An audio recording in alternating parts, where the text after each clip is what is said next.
बाद जब news reporters ने किया प्रोविडेंस को एक्सपोज्ड। एक्सप्लेनर एक्स में आज हम जेनरेटर एस के सीजन 2 एपिसोड 16 को डिस्कस करने वाले हैं, जिस एपिसोड का नाम है एक्सपोज्ड।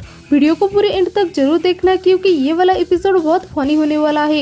एपिसोड के स्टार्टिंग में हम देखते हैं प्रोविडेंस HQ में अलर्ट बजता है। व्हाइट नाइट सारे एजेंट्स को सिचुएशन के लिए तैयार रहने को कहते हैं। रेक्स आकर पूछता है तो यहाँ क्या चल रहा है, क्या बैंकलेस ने फिर से हेडक्वार्टर पर हमला कर दिया। सिक्स कहते हैं उससे भी बुरा। देखने के बाद उन्हें पता चलता है कि प्रोविडेंस में न्यूज रिपोर्टर्स आए हैं उन्हें एक्सपोज करने। वो न्यूज रिपोर्टर आकर कहती है मैं हूँ डायन फरा, आज हम एक टॉप सीक्रेट ऑर्गेनाइजेशन में है जिसे आप लोग प्रोविडेंस के नाम से जानते हैं। इस ऑर्गेनाइजेशन के बारे में आपके जो सवाल है आज आपको उसके जवाब मिलेंगे। वेलकम टू प्रोविडेंस एक्सपोर्ट्स, सिर्फ अल्टीमेट एक्सपोजर में। और कट। अच्छा इंट्रोडक्शन था, अब आगे बढ़ते हैं। रेक्स बोबो से पूछता है बोबो मेरे बालों का स्टाइल कैसा है। बोबो उसके सर पर चढ़ के कहता है टेस्टी टेस्टी। व्हाइट नाइट कहते हैं लेडीज एंड जेंटलमैन, आज के हमारी मेहमान मिस फारा और उनके ग्रुप ने फ्रीडम ऑफ इंफॉर्मेशन एक्ट का सहारा लिया है। उन्हें प्रोविडेंस के अंदर पूरा एक दिन गुजारने के लिए और वो पूरी जानकारी देने के लिए जो प्रोविडेंस उन्हें दे सकता है। मैं आपके साथ पर्सनल टूर गाइड के तौर पर हमारा बेहतरीन एजेंट भेज रहा हूँ। रेक्स खुशी खुशी आगे बढ़ने लगता है पर व्हाइट नाइट सिक्स का नाम लेते हैं तो रेक्स शर्म के मारे साइड हो जाता है।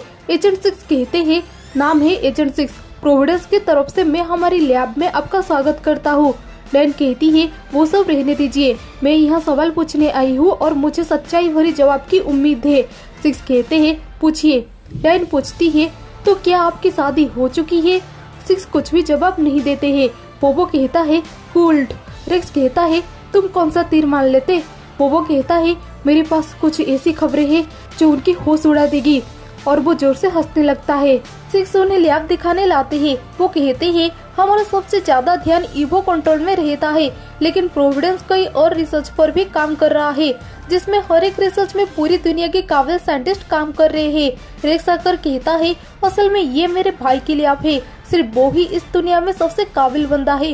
मतलब काबिलियत तो जैसे हमारे खानदान की रग रग में बसती है। रेक्स अपने भाई के लैब को ओपन करता है लेकिन लैब का हालत देखकर वो उसे बंद कर देता है। सिक्स कहते हैं असल में वो एक्सपेरिमेंट बहुत सेंसिटिव है। फारा पूछती है तो एजेंट सिक्स आप एक प्रोविडेंस एजेंट कैसे बन गए। सिक्स कहते हैं ये भी एक सेंसिटिव मामला है। रेक्स कहता है वैसे मैं एक प्रोविडेंस एजेंट कैसे बना उसकी एक अजब कहानी है और वो कहानी बताने लगता है पर कोई भी उस पर ध्यान नहीं देता है। इसके बाद वो सब डॉक्टर हॉलिडे के पास पहुंचते हैं। हॉलिडे इंट्रोडक्शन देते हुए कहती है गुड मॉर्निंग, मेरा नाम है डॉक्टर रेबेका हॉलिडे और मैं प्रोविडेंस लेबोरेटरी फैसिलिटीज में चीफ रिसर्च ऑफिसर हूँ। और वो रिसर्च के मकसद को बताने लगती है। फारा कहती है अब आप सीधे काम की बात बताएंगी डॉक्टर, आप एक औरत होते हुए भी लगातार मंडराते ईवोस के खतरे से कैसे तालमेल बिठाती है। बात को टालने के लिए हॉलिडे जानबूझकर अपने पेन को नीचे गिरा देती है। रेक्स कहता है जरा इधर भी कर फरमाइए और वो अपना कमाल दिखाने लगता है पर इस बीच गड़बड़ी हो जाती है।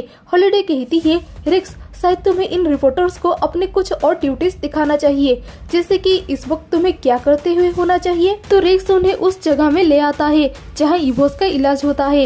रेक्स वहां ईवोस को ठीक करता है। फारा कहती है ईवोस यहाँ ठीक होने के लिए दूर दूर से आते हैं, जिन्हें ठीक करता है ये नौजवान। आप यहाँ ये कितनी बार करते हैं। रेक्स कहता है यहाँ हेडक्वार्टर में हफ्ते में कम से कम एक बार। अभी भी ऐसे बहुत से लोग हैं जिन्हें मेरी मदद की जरूरत है, मैं बस ये चाहता हूँ कि मैं उन सब तक पहुँच सकूँ। रेक्स एक ईवो का इलाज करने में नाकाम हो जाता है। वो कहता है इसे बंद कर दो। फारा मना कर देती है। रेक्स कहता है टीवी पर मैं आना चाहता था वो नहीं, प्लीज आप लोग इन्हें अकेला छोड़ दीजिए। रेक्स अपने कमरे में आकर उदास होकर कहता है मैं बस इतना चाहता हूँ कि मैं किसी तरह कैमरे पे छा जाऊँ। वो कहता है ऐसा सिर्फ तभी हो सकता है अगर कोई एक्सपेरिमेंटल ईवो अपने पिंजरे से भाग जाए ताकि तुम उन्हें फिर से पकड़ सको और अपनी हीरोगिरी साबित कर सको। रेक्स ये सुनकर बहुत खुश हो जाता है। फारा व्हाइट नाइट से कहती है प्रोविडेंस असल में जानकारी छुपा के रखने के लिए बदनाम है पर ये इंटरव्यू उनकी सोच बदल देगी। लोग जवाब चाहते हैं और मुझे आपसे पूरी उम्मीद है। नाइट कहते हैं अच्छी बात है, आप क्या जानना चाहते हो। फारा पूछती है आप बिना किसी नेनाइट के ताजा दूध कैसे हासिल कर लेते हैं। नाइट कहते हैं आपको बता दो कि दूध को ताकतवर मैग्नेट से गुजारते हैं जो किसी भी नेनाइट की मौजूदगी को हटाकर उसे न्यूट्रलाइज कर देता है। ये पूरा प्रोसेस सिक्स उसे प्रैक्टिकली दिखाते हैं।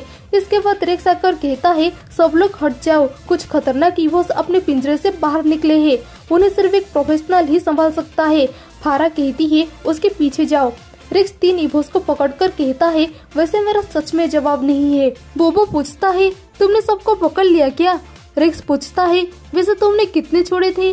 बोबो कहता है पता नहीं, 3 या 4। रेक्स कहता है बोबो सही से बताओ, 3 या 4।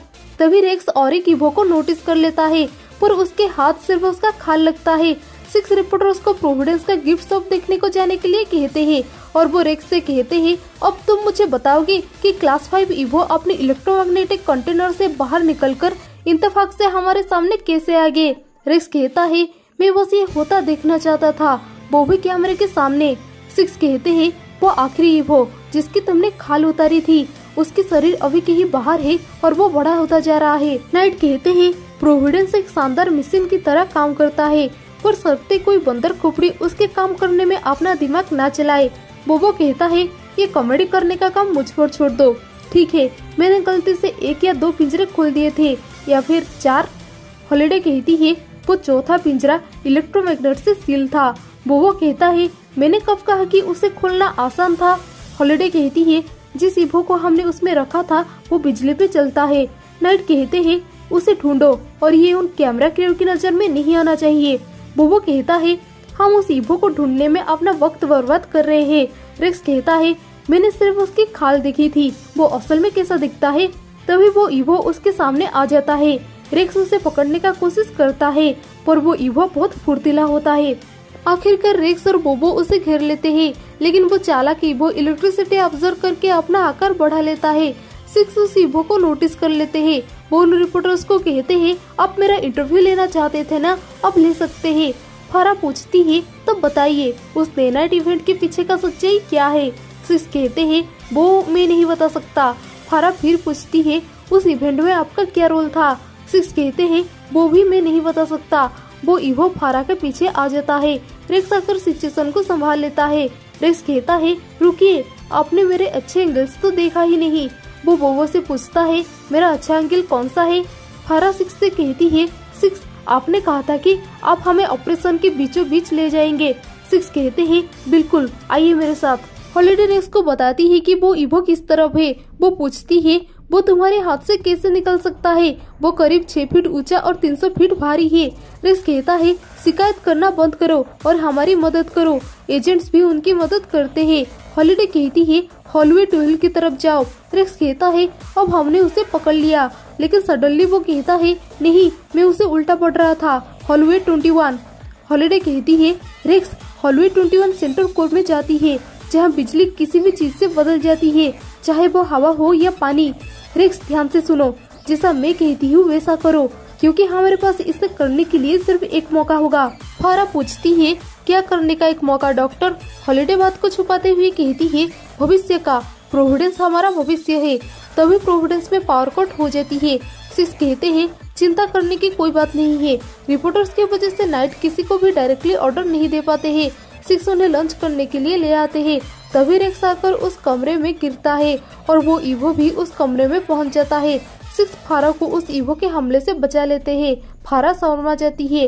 वो ईवो अचानक इलेक्ट्रिक करंट को ऑब्जर्व करके अपना आकार और भी ज्यादा बढ़ा लेता है। व्हाइट नाइट कहते हैं ये सब प्रोविडेंस ट्रेनिंग का ही हिस्सा है। फारा कहती है मैं आपकी इस बात को दिखा सकती हूँ। नाइट कहते हैं मिस फारा, मैं आपको फिल्म बनाने से नहीं रोकूंगा, लेकिन आपकी और आपके मेंबर्स की हिफाजत के लिए प्लीज पीछे हट जाए और हमें अपना काम करने दीजिए। व्हाइट नाइट अल्फा टीम को बुलाते हैं। अल्फा टीम के अटैक के वजह से वो ईवो नीचे चला जाता है। रेक्स उस ईवो के पीछे जाता है। 6 कहते हैं आप लोग यही रुकिए, मामला बहुत खतरनाक है। फारा कहती है मैं ऐसा नहीं मानती, लिफ्ट को ढूंढो, कुछ भी नहीं छूटना चाहिए। वो देखती है कि सीजर का हालत अभी भी वैसा ही है। रेक्स कहता है अब न भागने की जगह है न घूमने की, बस तुम और मैं। वो ईवो उसे इलेक्ट्रिक करंट दे देता है। बोबो कहता है वो तुम पर भारी पड़ गया है। रेक्स कहता है तुम बातें करने आए हो या मदद करने आए हो? बोबो कहता है बातें करने, मजाक कर रहा हूँ, मदद ही करने आया हूँ। रेक्स इलेक्ट्रिक शॉक खाते खाते थक जाता है।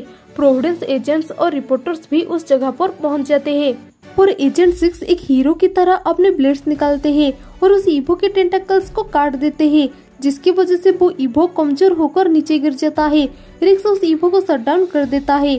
फारा अपने कैमरामैन से पूछती है, तुमने ये सब शूट तो कर लिया है ना? वो ये सिग्नल देता है। रिक्स कहता है, प्रोविडेंस का मैन ऑफ मिस्ट्री फिर से छा गया। उतने में वो मकड़ी उसे काट देता है। 6 उस मकड़ी को कैद कर लेते हैं। फारा कहती है, जल्दी से कुछ एक्स्ट्रा शॉट्स भी ले लो, इससे पहले कि वो सबूत मिटा दे। रिक्स कहता है, आपने देखा ना, सारा काम मैंने किया, 6 ने बस आकर उसे खत्म किया। फारा कहती है, चिंता मत करो, कैमरा झूठ नहीं बोलता। रिक्स कहता है, यस। बोबो कहता है, शाबाश, अब मेरी सुनने के लिए तैयार हो जाओ। जब उसके पास कैमरा लाया जाता है, वो सब कुछ भूल जाता है और बेहोश हो जाता है। रिक्स कहता है, अब से सब मुझे प्रोविडेंस का मैन ऑफ मिस्ट्री कहेंगे। न्यूज में फारा कहती है, आज हम बताएंगे उस मैन ऑफ मिस्ट्री की असली कहानी, जिसका आपको कब से इंतजार था। पर पूरा न्यूज एजेंट 6 के सभी एक्शन से भरा पड़ा है। आखिर में फारा कहती है, और हाँ लेडीज, वो कुंवारे हैं। हॉलिडे ये देखकर बहुत हंसती है। रिक्स और बोबो भी अपनी हंसी कंट्रोल नहीं कर पाते हैं। रिक्स 6 से पूछता है, तो मैन ऑफ मिस्ट्री कैसा लग रहा है स्टार बनकर? 6 कहते हैं, नो कमेंट्स, और ये एपिसोड यहीं पर ही खत्म हो जाता है। रिक्स हीरो बनना चाहता था पर 6 हीरो बन गए। ये वाला एपिसोड आप लोगों को कैसा लगा नीचे कमेंट पे जरूर बताना। और अगर आप लोगों ने प्रीवियस एपिसोड को मिस कर लिया है तो इस एंड स्क्रीन के लेफ्ट वाले वीडियो पे क्लिक करके देख लेना।